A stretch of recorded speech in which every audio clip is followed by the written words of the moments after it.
अस्सलाम वालेकुम दोस्तों, मेरा नाम है परवेज़ फरूक ते तुसी वेख रहे हो अपना यूट्यूब चैनल पंजाबी मुंडा।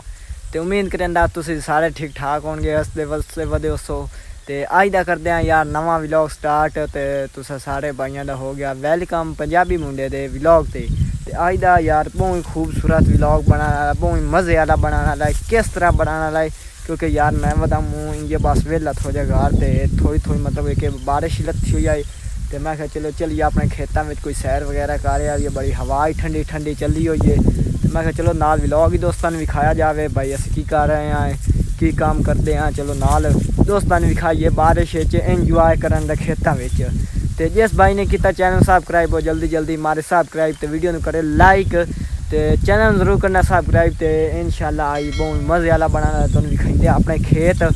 चेक करो दोस्तों, मतलब कि पट्ठे वगैरह हैं। वेखो पट्ठे कड्डे आ सामने वाले वडेरे हैं ते ये वाले छोटे हैं। आ वेखो साइड ते सीधा बन्ने ते जा रहा। सामने तुम सीन चेक करिंदा है, वेखो माशाल्लाह बड़ा मौसम भी प्यारा है। तो कणियां ही थोड़ियां बहुत लत्थी हुई, मतलब कि मेरे ना हत्था वगैरह तैयार रही हैं। इत्थों मैं तुम चेक करिंदा मतलब पट्ठियां ते वेखो जरी जरी उत्ते हैं, तो मोबाइल के उत्ते फेंडगा हैं।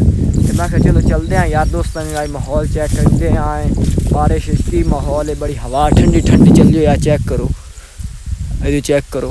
मैं चलो खेता जाते जट सैर ही कर कोई व्लॉग वगैरह बना आते दोस्तों चेक करेंगे।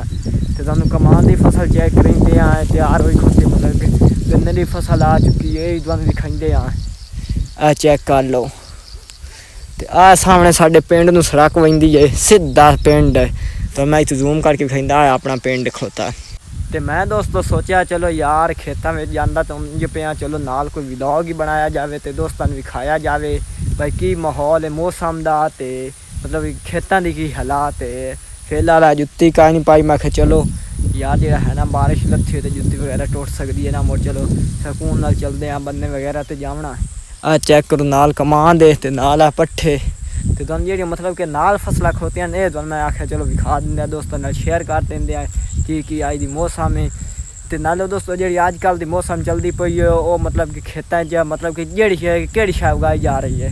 वो अजकल मुंजी की मौसम है, कमान तुम पता हूँ तैयार हो गए क्योंकि कमान की फसल कोई नहीं। पट्ठे वगैरह की फसल है, मतलब कि डंगरों के ना पट्ठे बड़े हो आए माशाल्लाह। बारिश ही बहुत आई है तो पट्ठे वगैरह ना बहुत जल्दी हो आए, मतलब कि बड़े खूबसूरत जमे। पर चेक कर लो, मतलब कि अल्लाह पाक का शुक्र है भाई जी बारिश दी है, क्योंकि इतने साढ़े को ना बारिश मतलब कि घट आती। अस गए सन इस्लामाबाद, उत्थे बारिश तकरीबन दूसरे दिन तीसरे दिन जरूर आती है, लेकिन इत्थे कोई नहीं है। मैं चलो दोस्तों ना विखाइंदा खेत है, चेक कर लो सारे खेत अपने।